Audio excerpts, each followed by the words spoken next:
Stop. Mesdames, messieurs, dans la vie, j'ai un seul rêve.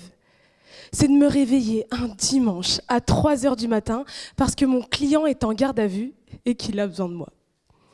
Vous l'aurez compris, je m'appelle Fatima Zora Elirari et mon rêve, c'est de devenir une grande avocate pénaliste.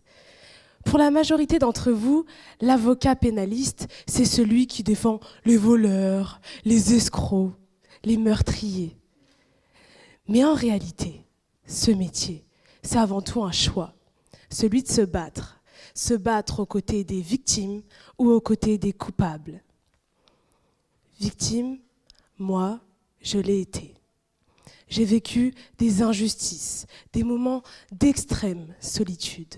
Et je me suis demandé, mais si seulement quelqu'un pouvait m'écouter, m'épauler, comprendre la douleur que je vis, quelqu'un qui pourrait me représenter ma souffrance devant une cour pour enfin me permettre d'être reconnue comme une victime. Si seulement c'était possible. En grandissant, j'ai su que je pouvais devenir la personne que j'aurais rêvé avoir à mes côtés lorsque j'avais 10 ans. Bien sûr, pour la Fatima de 10 ans, il est trop tard. Mais pour vous et les autres, il est encore temps. Ce beau métier, il existe. Alors, même s'il est mal payé, même si je vais avoir des cheveux blancs à 28 ans et des valises sous les yeux, ce métier, il en vaut la peine. Parce que l'injustice, elle, est muette. Mais l'avocat, lui, il crie, il hurle pour vous. Mais avant d'hurler pour vous et vos injustices, le chemin est long. Très, très, très long. Première étape, je devrais m'inscrire à l'IEJ pour passer l'examen du CRFPA. Bien sûr, je l'aurai du premier coup.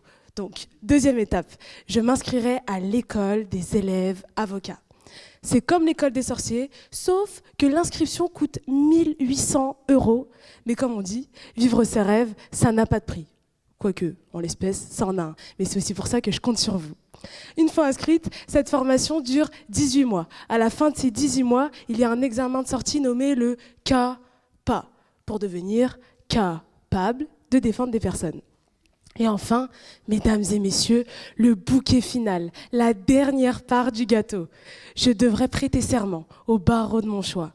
Pour ce faire, il faut prononcer une formule.